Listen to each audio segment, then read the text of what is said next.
Hola, ¿qué tal? Soy Carla Garfias, abogada, empresaria y como conductora me da mucho gusto poder saludarlos, darles la bienvenida en Pesos y Centavos USA.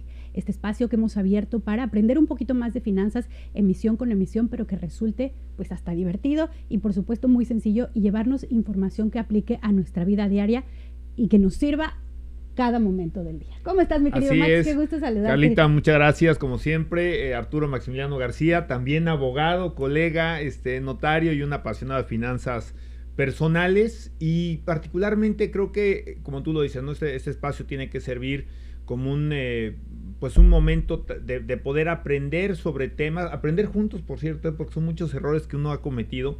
Y a veces compartir es bien importante para tener este proceso de aprendizaje, sobre todo para nuestra comunidad latina, migrante en Estados Unidos y también sus familias en México, y que bueno, esto pueda ayudar a mejorar su situación financiera, a planear, a ahorrar, a invertir, y bueno, todos estos conceptos que son fundamentales pues para poder generar pesos y centavos. Efectivamente, porque cada peso cuenta y cada centavo vale. Oigan, recordarles también tenemos todos los días invitados importantes. Quiero hacer este paréntesis, Max, antes de entrar a lo que vamos a ver el programa del día de hoy. Agradecer a quienes ya han preguntado sobre nuestros invitados, en particular por el abogado, preguntan por Cris Alonso.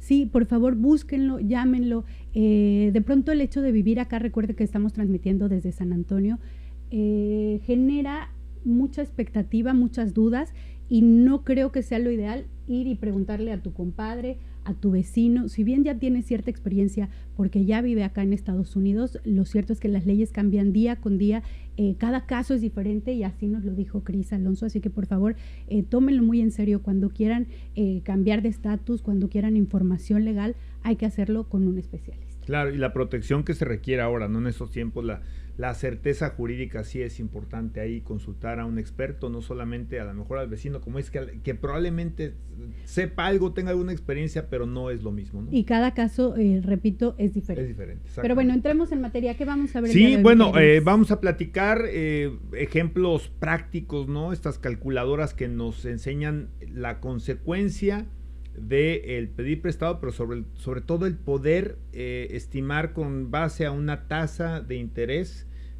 cuánto vas a pagar por un crédito que pidas, independientemente puede ser hipotecario, puede ser tarjeta de crédito, pero en fin, vamos a platicar sobre esto. Vamos a ver esos números. Y oigan, mucho se platicó de los aranceles que quería imponer Trump a principios de febrero. Al final eso se puso en pausa, sí, pero vamos a ver qué productos se verían afectados, porque de pronto pensamos que es un tema entre países y lo cierto es que nos afecta directamente al bolsillo. Vamos a ver en qué productos. Y bueno, y más personas están tomando un segundo trabajo para pagar compromisos que tienen pues mes con mes, y vamos también a platicarles un poco cómo está esta dinámica y qué la ha detonado también aquí en Estados Unidos. Oigan, también con el regreso de Trump a la presidencia, pues mucho se habló de las deportaciones masivas.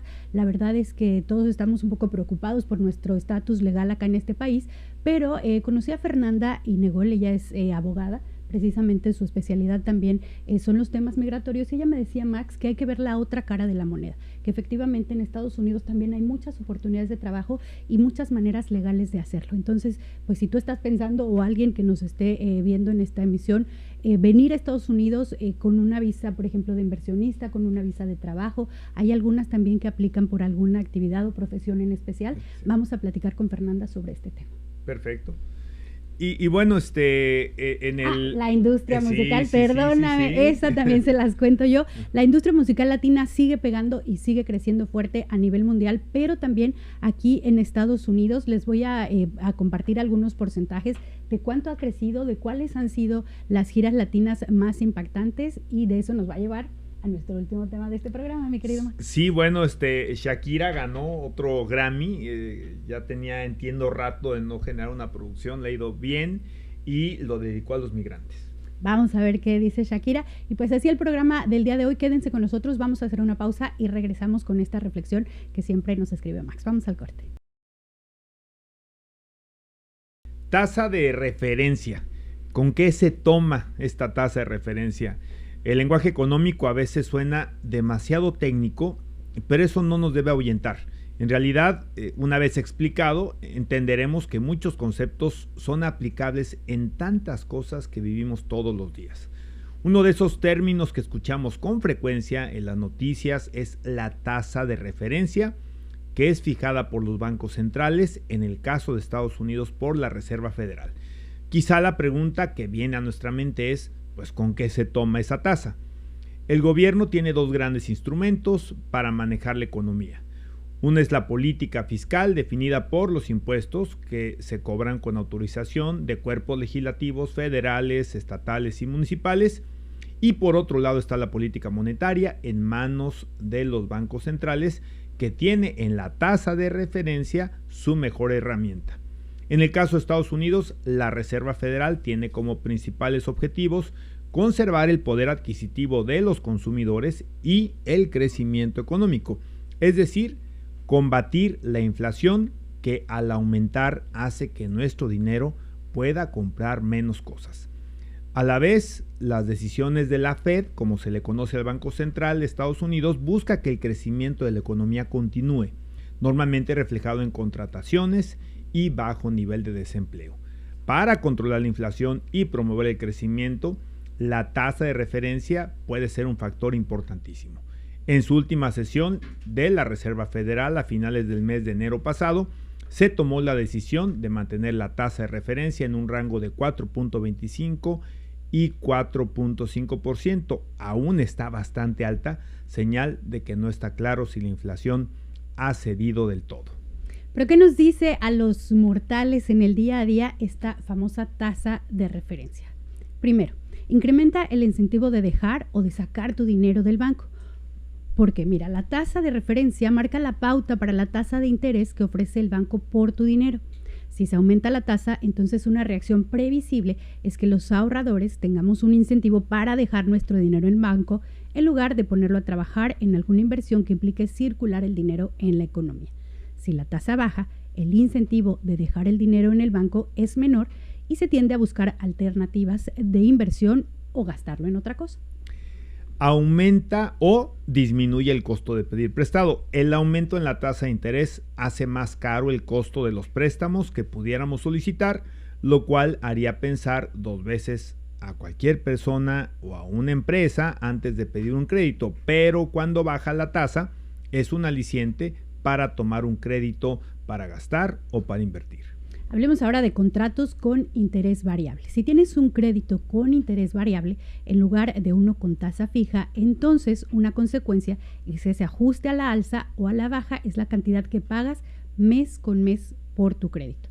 Lo anterior es precisamente por la razón que se recomienda contratar a tasa fija, cuando esto es posible, para no correr riesgo cuando cambie o cuando suba la tasa. Es una herramienta contra la inflación. Si la Fed siente que los precios de los productos están disparando más allá de sus objetivos, es decir, hay presión inflacionaria, entonces puede subir la tasa para incentivar el ahorro y encarecer el gasto que se hace por vía de crédito. Ejemplo, la tarjeta, el préstamo bancario. Si es más caro pedir prestado, habrá menos dinero circulando y habrá menos presión en los precios de los productos.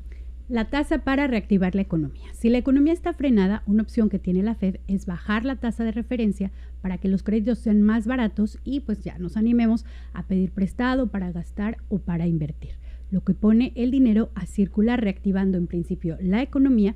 Caso concreto, lo vimos en la pandemia cuando la tasa de referencia se fue literal a cero. Recuerda estar regularmente atento a la tasa de referencia que pone la Fed. Saber cuándo sube o cuándo baja puede ser un excelente indicador para tomar decisiones en tus finanzas personales, sobre todo lo que tiene que ver con créditos, pedir uno o refinanciarlo. La tendencia a la baja nos señala que será más bajo o más barato pedir un crédito. Pues ahí está la reflexión con la que comenzamos este programa. Creo que es importante y a lo mejor deberíamos dedicarle un poquito más de tiempo, Max, a este tema de refinanciar un crédito, porque acá en Estados Unidos es bastante válido y además puedes incluso recuperar el dinero que pusiste cuando iniciaste ese crédito, sobre todo en un crédito hipotecario. Sí, claro, y creo que esto nos lleva al siguiente punto, porque efectivamente la tasa... Y creo que se encadena con el punto que hemos definido para arrancar. La tasa es lo que va a definir cuánto vas a pagar. Una cosa es lo que pides y otra cosa es lo que te genera en intereses. Y hay calculadoras que en principio nos ayudan a empezar a entender cómo funciona esta situación de cuando hay una tasa alta y tomar la decisión responsable si vamos a contratar un crédito, porque muchas veces, Carlita, no hay otra opción. No, por ejemplo, a ver, yo te pregunto y le pregunto a quien nos escuche y nos ve, ¿quién puede pagar de contado una casa, no? Lo que bueno sería si lo tienes, pero padrísimo. Si no, consideras un crédito. Y creo que ya lo hemos comentado aquí en el programa, cuando vas a pedir un crédito, debes considerar que sea el 30% de tu ingreso, ya que hayas calculado cuánto vas a pagar de lo de siempre, ¿no? De tu renta, de alimentos, de distracción, que no te afecte para que al final puedas solventar bien ese nuevo crédito. Son estas conocidas como reglas de oro, donde te dicen que idealmente no debes pagar más del 30% de tus ingresos en la hipoteca, pero también tenemos que entender que pues ese pago mensual va a ser más caro si la tasa está alta, ¿no? Que es donde hay que entender dónde entra la tasa, con qué se toma esa tasa. Con qué se toma esa tasa. Y nos traes un ejemplo práctico. Mira, son momentos en que está muy alta. Ahorita, por ejemplo, el costo promedio que he estado viendo en distintos medios que analizan esta situación es 6.9%.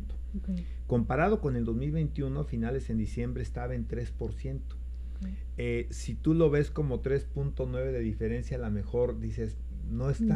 No parece tanto. Fíjate, la calculadora con la que tomé este ejemplo, todavía es sencillo, ahorita voy a explicar porque es un ejemplo sencillo, hay formas todavía, hay otros cobros que pueden venir integrados en lo que te carga un banco cuando tú pides un crédito, pero la diferencia mensual entre la tasa de 3% y la tasa de 6.9 en un crédito, por ejemplo, de $450,000, donde das un enganche del 20%, mensualmente es $853 más lo que pagas. Pero donde se vuelve impactante esto no es para decirle a la gente no pidas, es solamente para que sepas. Además te fuiste un crédito de $450,000, amigo, no es poca cosa. Para ponerlo solamente como ejemplo, pero fíjate, en este caso, pagando el 20% del enganche, si fuera la tasa del 3%, tu principal, o sea, lo que te queda, ya pagaste el enganche y te van a quedar $360,000 por pagar. Si es a 3%, a 30 años tu hipoteca, pagas $186,000 más solamente por concepto de intereses. Pero si te vas a la tasa del 6.9%, aquí es impresionante porque lo que pagas de intereses en esos 30 años son $493,000. Es decir, más del principal, que al final de cuentas te hace que te cueste $853,000 el pago de ese impuesto. O sea, estarías básicamente comprando dos casas, pero pagando solo una. Exactamente, y por eso es la relevancia, ¿no? Porque idealmente a veces no se puede esperar, a veces no tenemos esa alternativa, pero lo ideal es comprar pues cuando la tasa está más baja. Por eso en la pandemia pues era extraordinario, ¿no? Prácticamente se fue al cero. De lo que se trataba era de reactivar la economía, pero decías algo también muy importante, Max, depende pues del momento, la circunstancia en la que tomas este crédito, porque de pronto a lo mejor, no sé, tienes una muy buena oportunidad y por eso necesitas ese inmueble en particular o ese día en particular,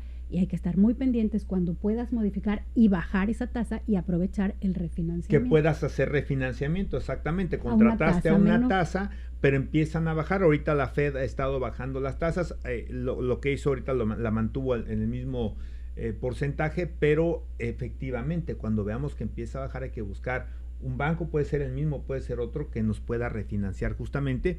Y bueno, hay que, nada más para cerrar esto, es importante también señalar que hay distintos tipos de créditos, ¿no?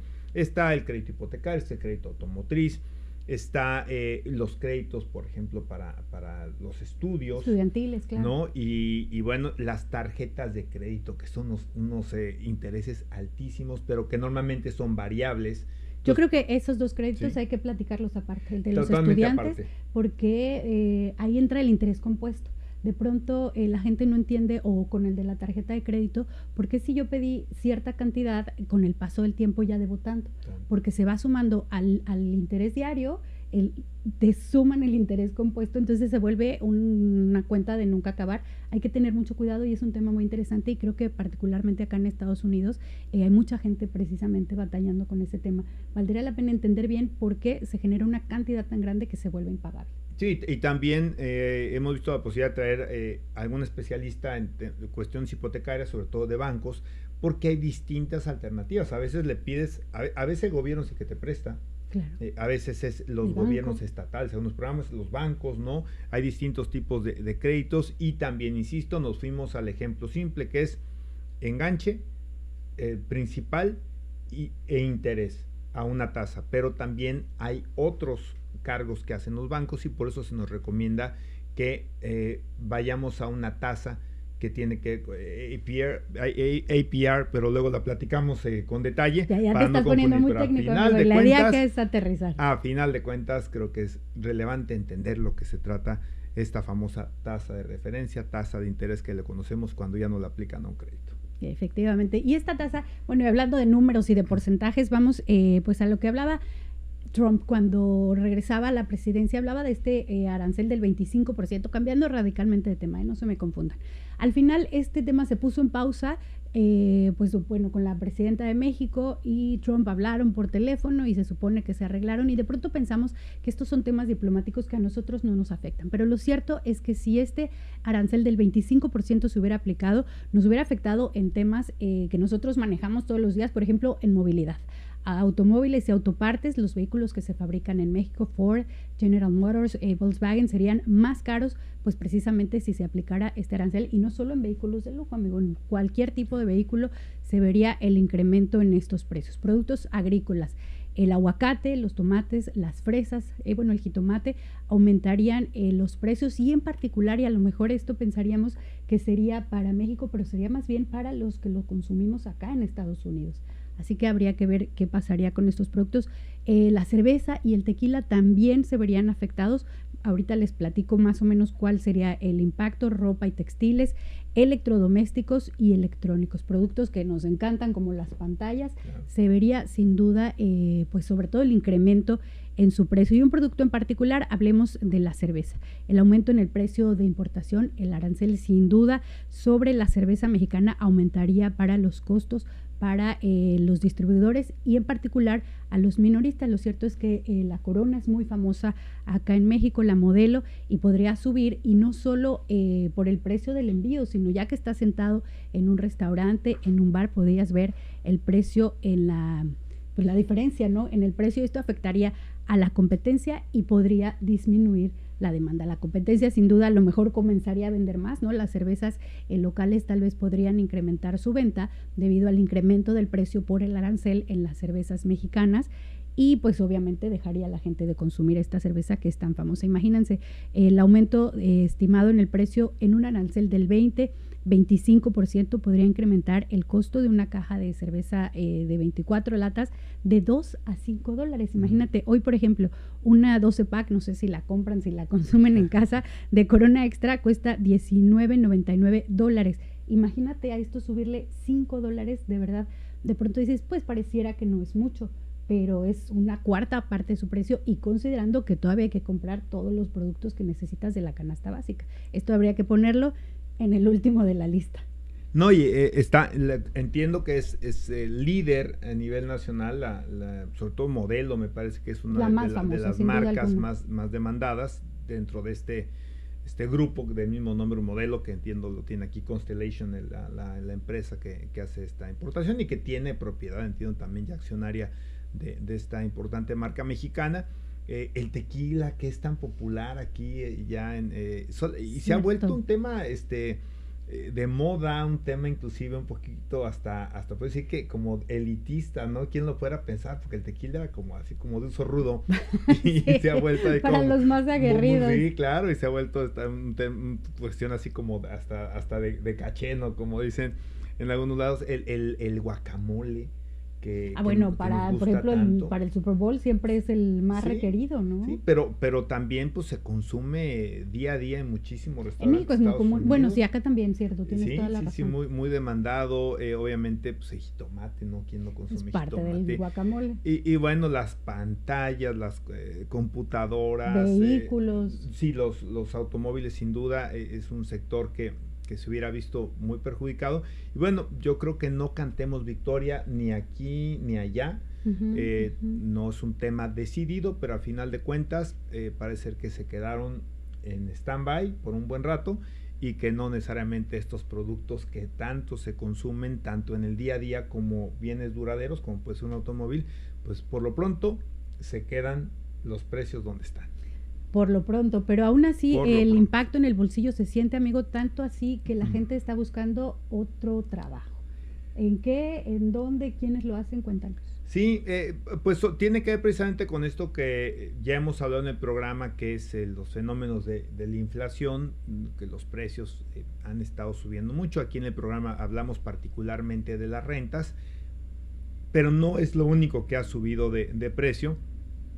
¿Y qué pasa? Pues que se nos hace más pesada la carga mes con mes. Y hay una tendencia interesante, también compleja. Hablamos, somos seres humanos, no somos robots. Y pues de conseguir un segundo trabajo. Algunos medios hablan, estaba analizando alguno que hablaba cerca del 6% de la fuerza laboral en Estados Unidos que estaban en esta necesidad de tener un segundo empleo, pero que tiene un costo. Y el costo, Carlita, es en salud, la económico. Salud, la familia, claro. Que tiene que ver también con la salud, tus horas de descanso, tus horas de sueño, pero que en algunos casos, no en todos, se ha facilitado un poco porque el trabajo a distancia pues permite que de alguna forma también tengas un segundo empleo. Exactamente, pero no todos es trabajo a distancia. Y bueno, el hecho es que sí hay hoy una tendencia hacia irte a conseguir una segunda fuente de ingresos para poder soportar evidentemente los gastos, porque si no te empieza a comer, entonces ¿qué pasa? Pues te endeudas o tienes que salirte de la casa donde estás para ir a otra, si es que te alcanza. O como fin, ¿no? Decimos comúnmente, ajustarte el cinturón, ¿no? Adaptarte al ingreso que estás teniendo. El cambio de hábitos, que también es muy normal. Cuando de plano ya no alcanza el dinero, lo que tienes que hacer es empezar a consumir diferente, pero puede consumir a veces en algunos casos menos, que eso es, también tiene que ver con una cuestión de tu dieta o de lo que puedas realmente tener que sea pues que sea bueno para ti. Y otra, insisto, pues a lo mejor dejar de pagar cuestiones que son fundamentales para la familia y que bueno, no es lo ideal. Y mucha gente pues dice, pues yo me echo este paquete al hombro y busco otro trabajo y también otros miembros de la familia. ¿Hay un sector en particular que lo esté haciendo, amigo? Mira, no necesariamente. Yo creo que hoy al menos quizá el más cómodo sería el que tiene acceso a poderlo hacer a distancia y quienes no, pues en muchos casos son personas que prestan servicios personales en dos turnos diferentes, en dos lugares diferentes, horarios, claro, para poder efectivamente llevar más dinero a casa. Ok, pues compártanos ustedes cómo es que lo han estado haciendo, si les ha afectado, por ejemplo, pues todos los cambios que han venido sucediendo. Recuerden que estamos transmitiendo desde San Antonio, que han venido sucediendo acá en Estados Unidos. Pues ahí estamos a sus órdenes a través de las redes sociales. Agradecemos, comentábamos al principio, todas sus preguntas. Creemos firmemente que hay que hacerlos a la persona correcta, ¿no? En el caso de los créditos, en el caso de los temas legales, hay que siempre acercarnos a los especialistas. Como decíamos, ¿no? Nuestro compadre, nuestro amigo puede tener la mejor intención, pero tal vez no la mejor información. Entonces hay que irnos con el que sabe. Y fíjate, solamente para cerrar este tema, y creo que es importante, hablando de pedir como el consejo y todo, y quizá aquí algo podamos avanzarlo, lo que también es claro, y creo que puede ser algo bien interesante para mejorar nuestros ingresos, es que hay personas que están logrando hacer de sus hobbies un ingreso. Y eso es bien interesante. Habrá que ver cuáles son nuestros hobbies y cuáles de estos pueden tener generarnos un ingreso. Oye, me tocó ver casos, ¿no? Al menos en papel, de personas que inclusive sembrado, han producido cuestiones para efectos de alimentos en casa, ¿no? Y que han estado justamente comercializando con una serie de productos a partir pues de algo que era un hobby o que era algo que tenían para consumo casero y que lo fueron haciendo para consumo de terceros y sacándolo a la venta. Entonces hay que cuestionarnos cuáles son nuestros hobbies o cuáles son esas cosas que podemos nosotros producir en casa y que pueden tener un valor interesante en el mercado, y así se hacen también así empiezan muchas de las... Todos los negocios empezaron con una buena idea, sin duda alguna, ¿no? Y además alguien que la quiso hacer y dio seguimiento, y la constancia siempre es importante. Fíjate que me he aficionado mucho a la historia de las empresas y no conozco ninguna que haya empezado siendo gigante, ¿no? Nadie nació grande. Vi la de los chocolates, por ejemplo, en el caso de los Ferrero, me contaron. De Hershey, bueno, que derivó en una de ellas en Ferrero. Pero Hershey's y ahorita te digo cuál otra, pero es impresionante. Mars, ¿no? Okay. Es impresionante cómo todo empieza en pequeño, todo empieza como un tema artesanal y se convierte en estos grandes emporios, ¿no? Pero pues hay alguien ahí, ¿no? Constante, con la idea, con las ganas. Insisto, ninguna empresa nace grande, todas nacen de una buena idea, pero sobre todo de alguien que tuvo el coraje de darle constantemente todos los días. Así Vamos a hacer una pausa en Pesos y Centavos USA. Al regresar está con nosotros Fernanda Inegol. Ella es abogada especialista en temas de migración. Te decía, amigo, cuando comenzábamos, ella quiere platicarnos la otra cara de la moneda, no hablar solo del tema de deportaciones masivas, de preocuparte por tu estatus en este país, sino de oportunidades. Vamos a platicar con ella al regresar del corte, así que no se vayan.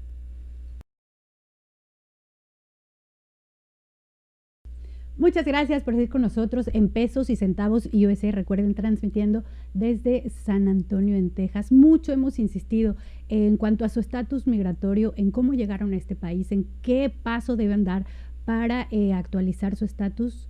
No le pregunten a su amiga, ni a su vecina, ni a su comadre. Seguramente tienen experiencia porque ya están acá, porque vinieron sus hijos, pero lo mejor es consultar a un especialista. Y por eso me da mucho gusto en esta ocasión recibir a Fernanda Inegol de Inegol Law. Sin duda, Fer, cada caso es diferente, cada familia, lo estábamos platicando, es diferente, pero en esta ocasión cuando te conocí me platicabas que hay que ver la otra cara de la moneda. Estados Unidos también es oportunidades, también se pueden hacer las cosas bien desde el principio, y es lo que me gustaría que nos platicaras el día de hoy. ¿Cuáles son las opciones viables para encontrar trabajo acá en Estados Unidos por la derecha? Claro que sí. Bueno, hola. Antes que nada, muchas gracias por la invitación. Yo encantada de estar aquí transmitiéndoles información y precisamente, pues sí, que no te diga tu vecina, ni tu amiga, ni nadie más, ¿no?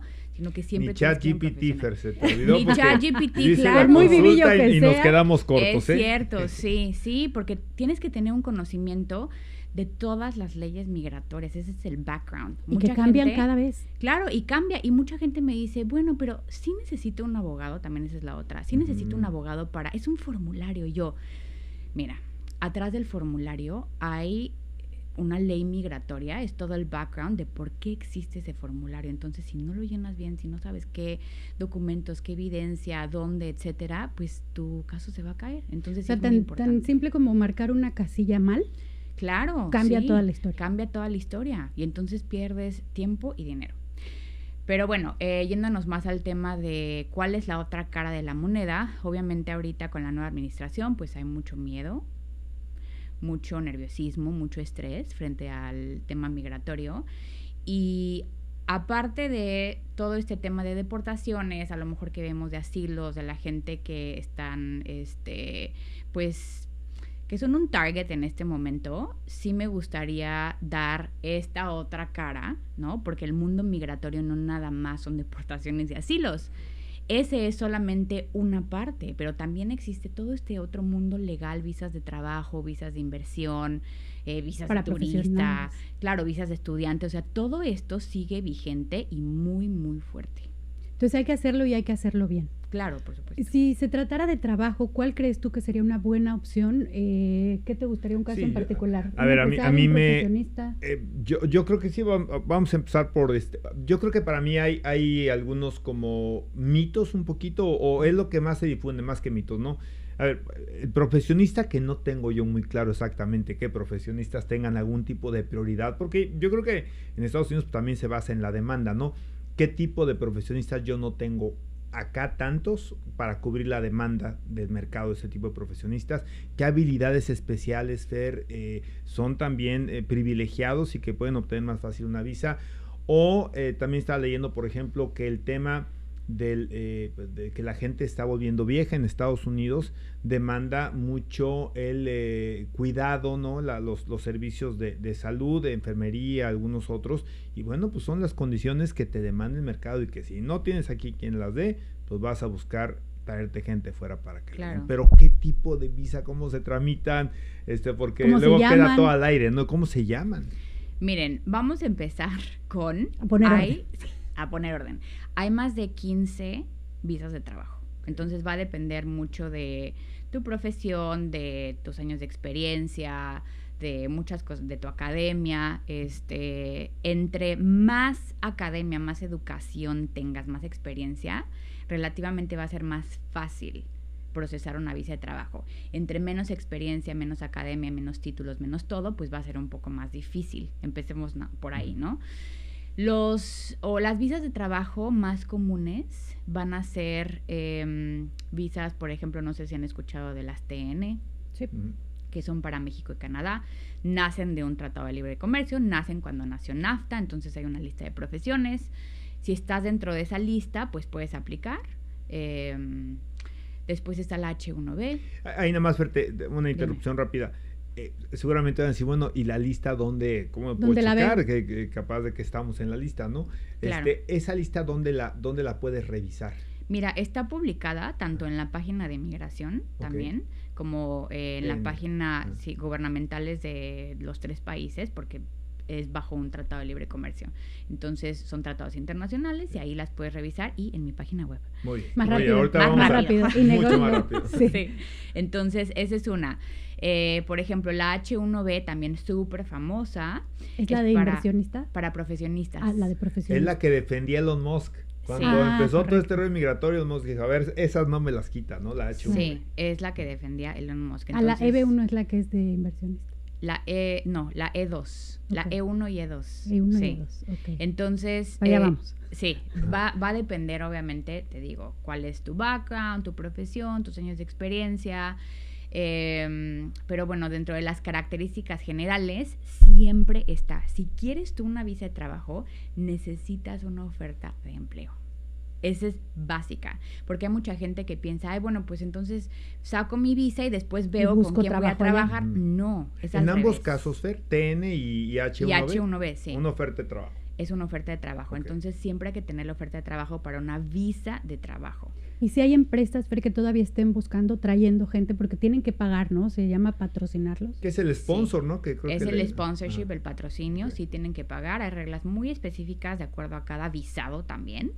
Entonces, sí, ellos tienen que pagar, ellos tienen que firmar. Yo lo que le digo, siempre, la mayoría de mis consultas son con los empleados, no con los empleadores. Okay. Entonces, siempre les digo, miren, tengan esa conversación con su empleador, porque necesito que tengan, no nada más pues la disposición, el tiempo, pero también que sepan qué es lo que van a firmar, qué son los documentos que me van a dar, ¿no? Porque luego quieren ser como muy herméticos y no, nada más te doy un poquito de información y con eso sácame la visa. No, pues migración quiere saber todo, quiere saber si le puedes pagar al trabajador, si estás pagando tus impuestos, no, muchas cosas. O sea, aquí más bien la información importante va a ser de quien te emplee, quien te dé el trabajo. Entonces esa persona o esa empresa debe estar dispuesta a poner esa información sobre la mesa. Correcto, sí. Y se hace, Fer, cuando estás tú todavía en México o en Canadá en este caso, sí, porque no puedes entrar, no, o sea, no puedes llegar como turista y hacerlo acá. Sí se puede, en algunos sí se puede, en algunos casos sí se puede. Entonces, con la abogada adecuada, dice. Sí, exactamente, ¿no? Okay. Con la guía adecuada, claro.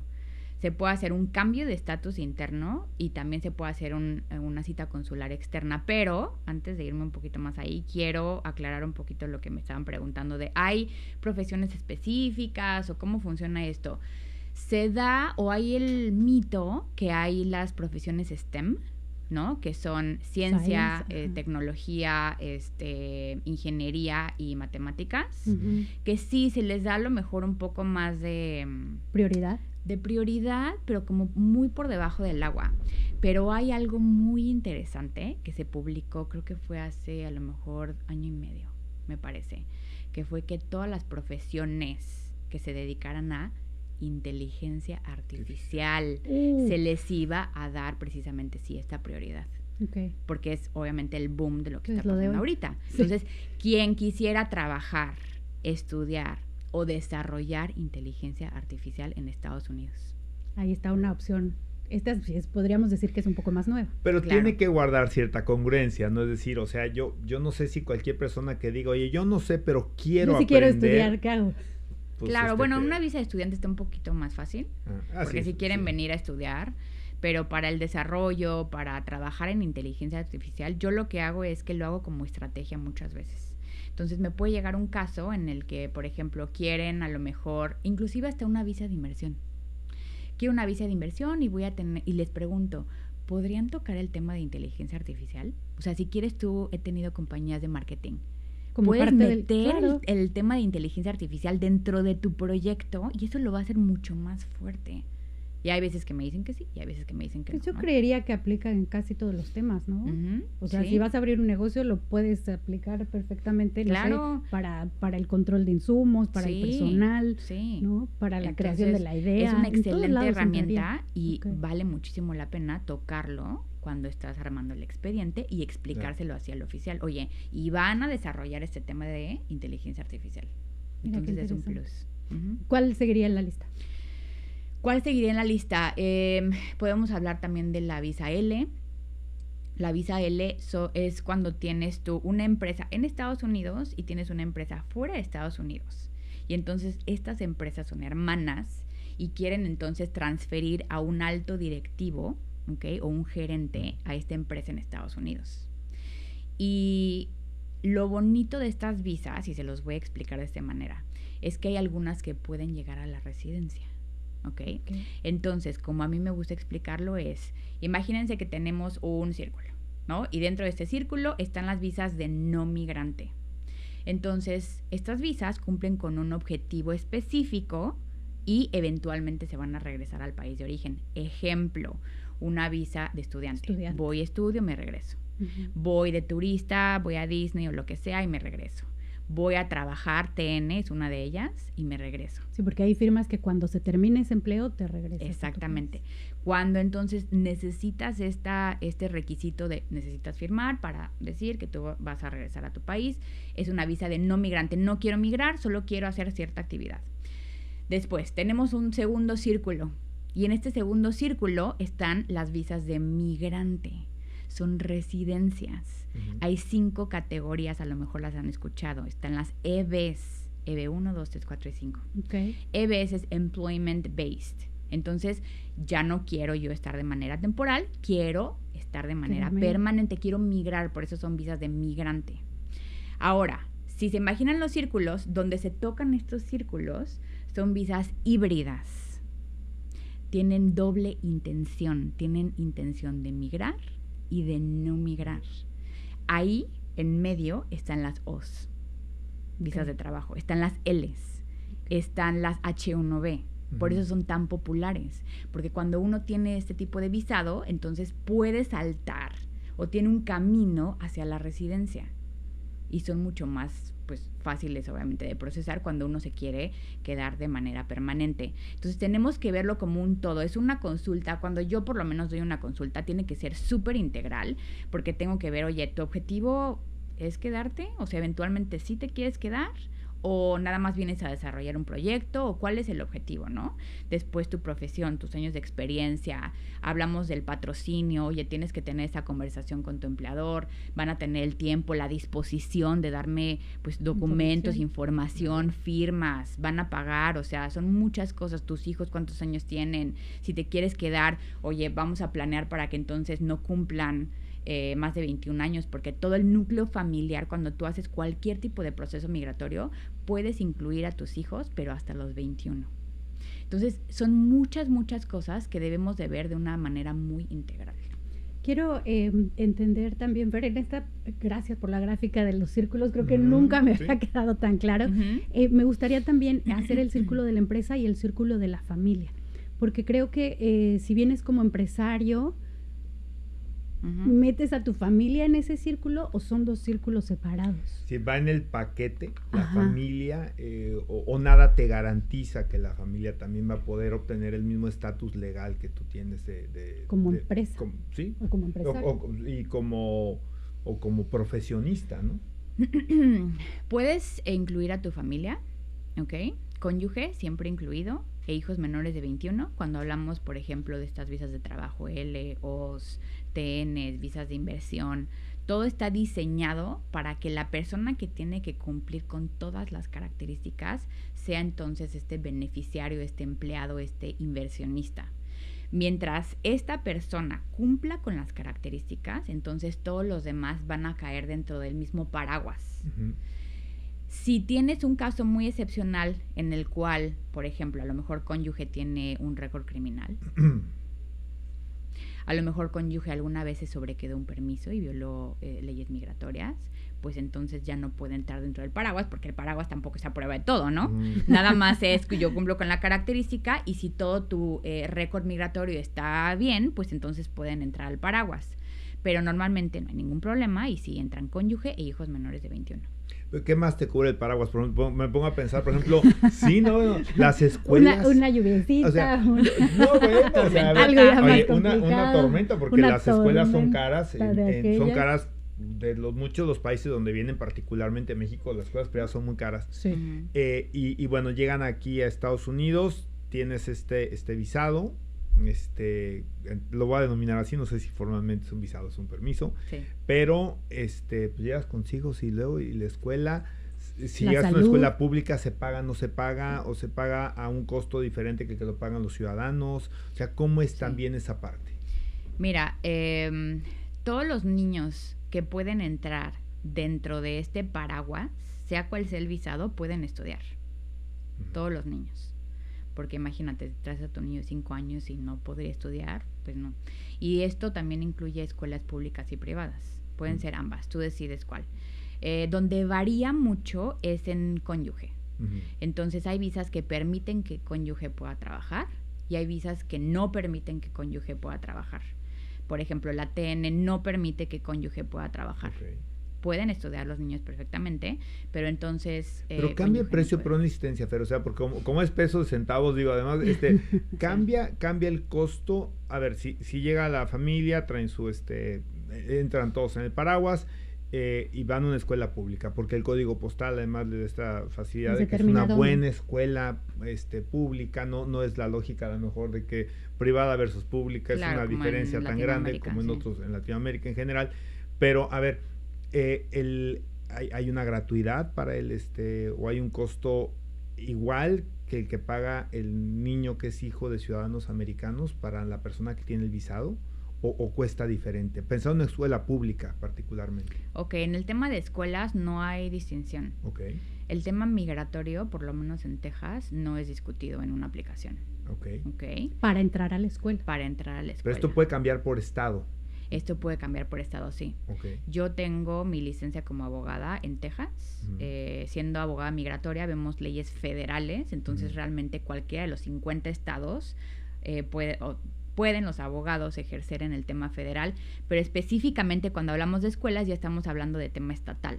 Entonces, en Texas, el estatus migratorio de un niño no tiene que ser determinante. Ni siquiera te lo preguntan. Ni siquiera necesitas seguro social. Y esto, obviamente, se da al área gris de que la gente abuse, ¿no? De este tema. Por ejemplo, he tenido yo en consulta gente que me dice, voy con mi visa porque todos hacen esto, voy con mi visa de turista y después veo el tema de visa de trabajo, visa de inversión y mientras meto a mis hijos a la escuela. Sí, la escuela no te va a preguntar nada, porque este tema no está dentro del registro para meter al niño. Pero entonces estás violando tu visa. Estás haciendo que tu hijo menor de edad viole los términos de su visa, porque no pueden estudiar con visa de turista. Entonces hay que tener cuidado. Eso es lo que hay que hacer bien. Claro, es lo que hay que hacer bien. Es lo que no debes hacer, lo que te dijo tu comadre. Claro, ¿no? exacto. Es que sí se puede, sí, exactamente. Es que, y sí pues me lo que dicen, se puede, se es que puede. todas mis amigas lo han hecho así. Sí, y yo, ok, pero no significa que esté esté bien, bien, ¿no? Sí, exacto. Entonces hay que tener cuidado con ese tema, pero el tema de escuelas no, o sea, no es un tema. Que saliéndome un poquito del tema de ver la otra cara de la moneda es lo que preocupa hoy bastante, ¿no? Que ahí de pronto vaya a las escuelas, la escuela que nunca te preguntó tu estatus migratorio y aceptó a tu hijo, de pronto lleguen y pregunten, ¿no? ¿Se puede, no se puede, va a llegar, no va a llegar? Saliendo Por un lo que poquito del tengo tema. entendido, y digo, estas es noticias que cambian cada semana y a lo mejor cada 24 horas, pero lo que tengo entendido es que sí se va a poder o sí se puede. Y específicamente San Antonio dijo que no iba a dar pie a que se metieran entonces A menos las que escuelas, buscaran sí. a alguien en particular. Sí, en específico, sí. Okay. Pero igual este tema va a cambiar mucho por ciudad, por estado. Como tú dices, por Acuérdense, día, por El momento. tema de la día, ciudad de sí. santuario también tiene que ver, ¿no? Que no te pueden, o que las escuelas no permiten que se entrometan autoridades federales con... Claro, pero al final el tema federal, el gobierno federal está por encima de muchos temas Sí, claro, estatales. que pueblos más, por lo menos, Entonces sí, eso es lo malo. Pero en general, escuelas no hacen una diferencia entre si tienes visas y no, sí, nada. El tema migratorio no es un tema. Y no nos salgamos del tema, que en esta ocasión vamos por lo que sí se puede. Entonces, ¿revisamos ya todas las visas o nos falta alguna, Fer? De las 15 que nos comentaban, ¿las comentamos ya todas? Comenté ¿O nos las falta alguna? principales, que son TN, visa L, visa H1B. Ok. Cada una tiene sus características. Igual, por ejemplo, con la familia, cada una tiene sus características, pero va a depender de, estás en la lista de la TN, eres mexicano, ¿no? Tienes un patrocinador o una empresa que te quiera dar trabajo acá, ya estabas trabajando para la misma empresa pero fuera, estas empresas hermanas para la visa L, eres directivo, eres gerente, o sea, va a depender mucho de lo que me den en consulta, la información que tenga para entonces determinar qué tipo de visa. Yo tendría una duda con el tema de la visa de inversionista, que quizá es la más, ¿qué te puedo decir? A lo mejor no necesariamente la que querramos abordar más, porque lo que implica es, entiendo, meterle dinero. Traer efectivo. Sí. Pero yo no sé si es tan sencillo, y por eso es importante preguntarte, Fer, como decir, a ver, yo tengo tanta lana y la voy a poner en una cuenta en Estados Unidos y eso ya me hace un merecedor. Me abre la puerta. Me abre la puerta para la visa de inversionista. A diferencia a lo mejor de que yo voy a poner un negocio en Estados Unidos, voy a invertir tanto dinero en ese negocio, voy a acreditarlo, a lo mejor tengo que constituir alguna empresa formalmente en Estados Unidos. ¿Cómo es este tema de la visa de inversionista? Mira, me encanta explicarlo con estos mitos, ¿no? Que, por ejemplo, el mito número 1 es, oye, quiero comprar una propiedad. Y entonces, igual, el hijo Todavía del vecino del viviendo tío. en México. Todavía viviendo en México. Okay. Y con eso quiero que me den la visa de inversión. Y les digo, no. Eso ¿Okay? no va a pasar. No va a Eso ser. no va a suceder. ¿Por qué? Porque eso, en primera, no sé si la están poniendo a su nombre, a nombre de una empresa, pero digamos que la ponen a nombre de una empresa, eso no es un negocio activo. Claro. Es simplemente Si no comprar una genera propiedad. empleo, no. Sí, o sea, claro. entonces lo primero es eso. O sea, no nada más podemos poner el dinero ahí y que se siente ahí, ¿no? Igual como tú decías, a lo mejor ponerlo en una cuenta, no, tampoco. Necesitamos un negocio activo. La primera característica de un negocio que busca migración es, si tú vas a invertir en un negocio, tiene que ser la inversión sustancial y proporcional al tipo de negocio.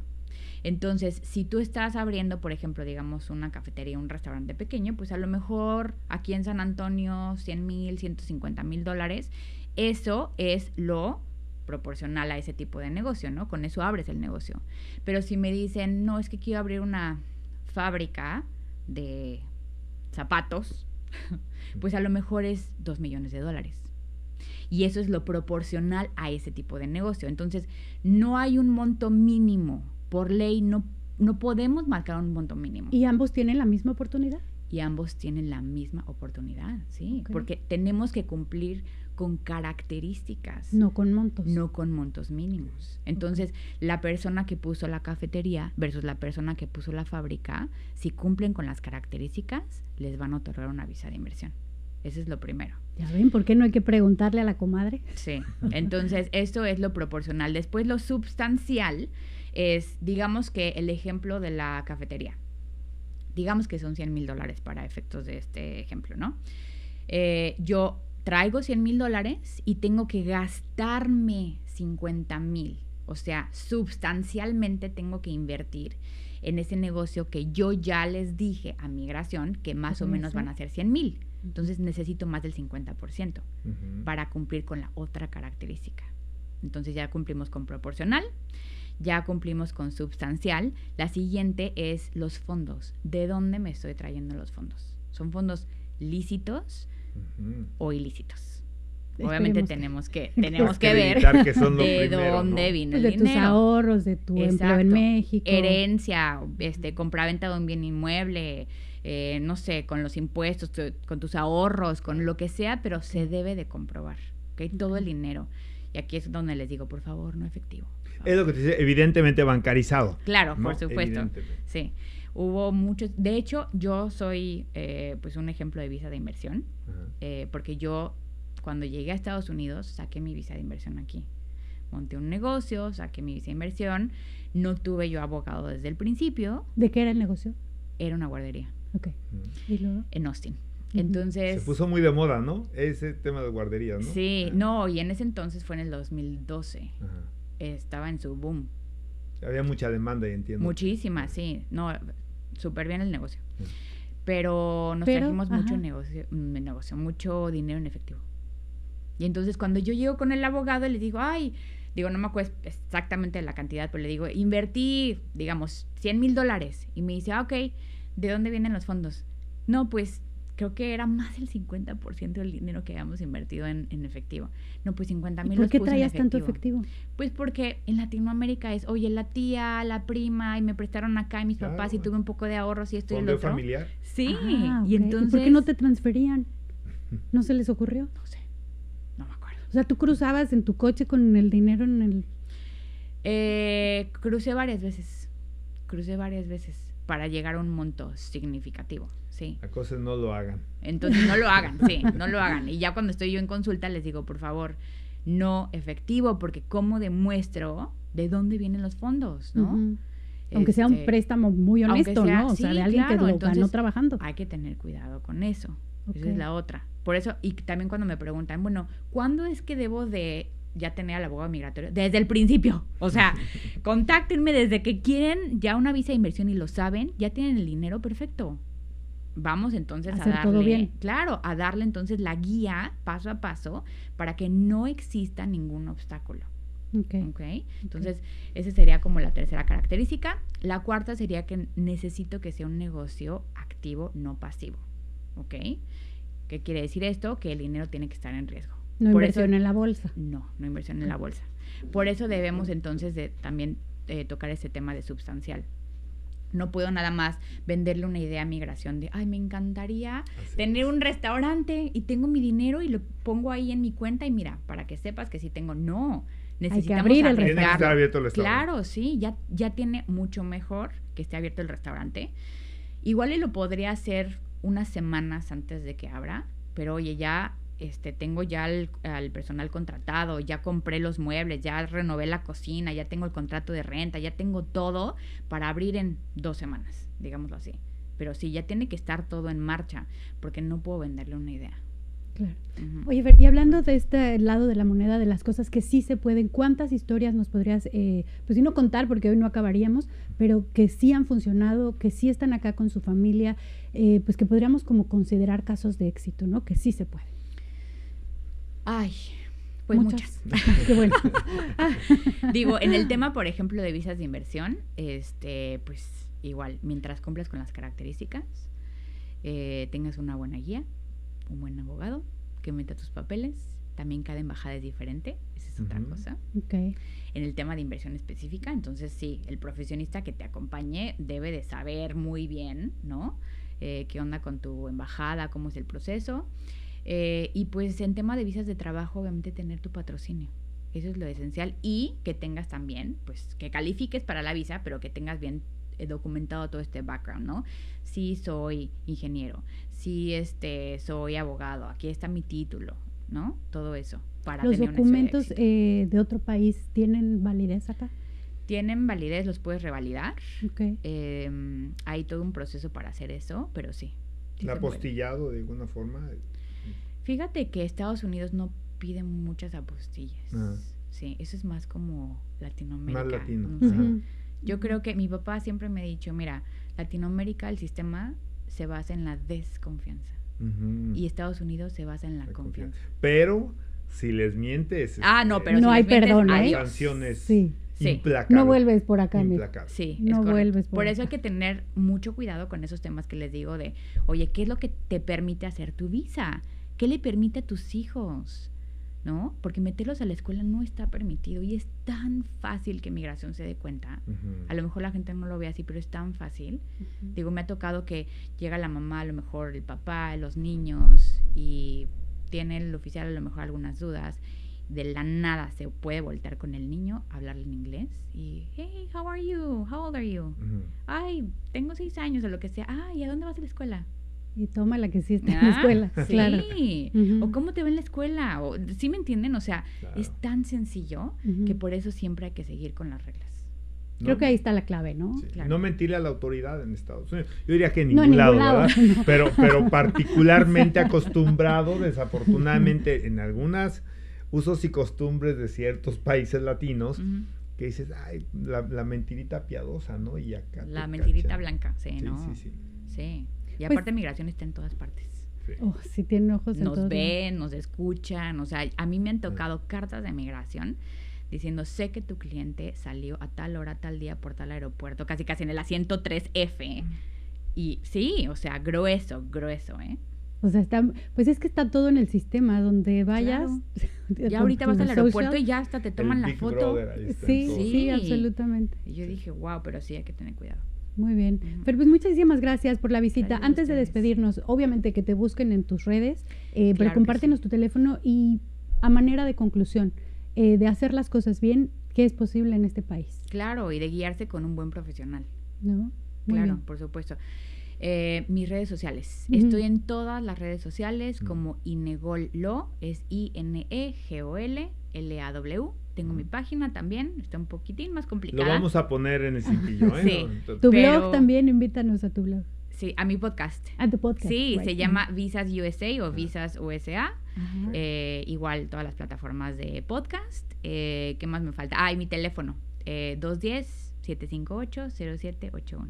Muy bien. Lo que necesiten. Fer, muchísimas gracias, Gracias muy interesante. Gracias. Y bueno, como bien dice Carlita, nos hubiéramos podido echar todo el día. Claro. Pero bueno, tampoco se trata de ventilar todo, no va a ser al rato salir alguien que diga por qué. Salir raspadas. ¿no? Sí. Muchas gracias, Fer. Te vamos a comprometer a que regreses también. Gracias a ustedes. Gracias, muy bien. Muchas gracias. Vamos a la pausa, seguimos en Pesos y Centavos USA, ya saben, transmitiendo desde San Antonio. Cualquier duda, insisto, busquen a un especialista. Los dejamos ahí con el teléfono de Fernanda Inegol y nos vemos después de la pausa. Gracias por seguir con nosotros en Pesos y Centavos USA. Recuerden, transmitiendo desde San Antonio para toda la comunidad de habla hispana. Dudas, comentarios, sugerencias, si quieren alguna pregunta sobre su estatus migratorio, algún tema que esté siempre refiriéndose a lo que ustedes tienen dudas en cuanto a temas migratorios se refiere. Si no tenemos la respuesta, buscamos a quien preguntarle, mi querido Max. Así es, Carlita. Y bueno, pues ya los temas más más tranquilos, hemos ¿no? Más la temas nota de color, sí, oye, la verdad es que muy interesante. Interesantes. Pero bueno, vamos al tema de color. Vamos a hablar de la música latina que sigue ganando terreno, particularmente en Estados Unidos. ¿Y qué es lo que ha pasado? Pues bueno, que va creciendo a pasos agigantados. Vamos a hablar de la primera mitad del 2024, los ingresos de la música latina en Estados Unidos. Te va a gustar este número, Max, 685 millones de dólares. Ni más ni menos, un aumento del 7.3% en comparación con el mismo periodo, pero del año 2023. Sí, oye, los latinos, pues estamos de moda acá en Estados Unidos. Y una moda de esas que llegaron para quedarse, porque fíjate que sigue creciendo. La música latina supera al mercado general de música grabada acá en Estados Unidos en un 3.9%. De pronto parecen porcentajes pequeños, pero poco a poco van ganando terreno. Por ejemplo, en streaming, 670.3 millones de dólares, un aumento del 6.8% en comparación del mismo periodo, pero con el 2023. Y quiero preguntarte, Max, si tú todavía compras algún disco. Eso te iba a decir, me llamó mucho la atención el dato. Físico. Más de 9 millones de dólares en venta física y el acetato, 7.3 millones de dólares en ventas. Hace mucho tiempo que yo no compro uno. Yo no sé si sigan vendiendo los que conocimos como los tocadiscos, ¿no? Ahora incluso hasta los hay, o sea, es una onda retro comprar tu tocadiscos y ahora buscar el disco también. Entonces, pero efectivamente esos números que acabas de dar para allá iba, y por eso es que se están pues vendiendo de manera millonaria. Y esto de latinos, ¿verdad? Este número es de hablando latinos. Hablando de música latina, efectivamente. A nivel mundial, déjame te comparto este dato que es buenísimo, Max. El español es el segundo idioma musical más escuchado en el mundo. Esto según un estudio, y esto siempre es muy importante que chequen de dónde sale la información. Este es del Billboard Box Score. Y fíjate, el inglés es el que el mayor porcentaje tiene, el 88%. Después sigue la música en español, el 8.1%. ¿Y quién crees que tiene el tercer lugar? No la música coreana. Coreana, fíjate. Le atinaste. Le iba a atinar. Un 0.7%. Y las giras latinas, pues bueno, ni qué decir, ¿no? Entre las 100 giras latinas más lucrativas del 2024, fíjate, también fue en aumento, ¿no? En el 2000 era del 2.5 al 4% del pastel mundial. En el 2018 subió al 5%. En el 2019 al 10%, y de ahí solo para arriba, hasta llegar al 15.8% del mercado de giras latinas más lucrativas en Estados Unidos. Y a lo mejor si te pregunto, ¿quién sí se te ocurre? Luis Miguel, sin duda, seguramente. Es el rey, sin duda alguna, y qué bueno, porque es la música que creo que mejor nos representa, pero no quiero hablar de los demás. Pero bueno, en la lista también está Karol G, está Bad Bunny, Romeo Santos, y sí, la de Luis Miguel con 82.9 millones. Bueno, ya se recuperó. Si tenía problemas de pesos y centavos, ya ni se acuerda. Ya ni se acuerda. Mira. Pero bueno. Así, oye, hablando de latinos, de una vez, Unidos. Carlita, para cerrar el programa, Shakira, que ganó otro Grammy después de 7 años de retiro de producción con Las Mujeres Ya No Lloran, que entiendo se llama esta última producción, y que de forma, yo creo que muy, muy generosa y muy acorde a la situación que está viviendo en Estados Unidos, pues dedica este Grammy a ni más ni menos que a los migrantes, ¿no? Y bueno, pues con esto yo creo que deja claro la sensibilidad que tiene como latina, y que bueno, pues ahí está plasmado, dedicado a los migrantes el Grammy Shakira, y creo que con esto prácticamente nos despedimos. Con esto cerramos esta emisión, mi querido Max, muchas gracias. Creo que si hay dudas sobre la mesa, estamos ahí en contacto, están todas las líneas abiertas a través de las redes sociales. Así es, pues muchas gracias como siempre, y nos vemos en el siguiente episodio de Pesos Centavos USA. Efectivamente, porque cada peso cuenta y cada centavo vale.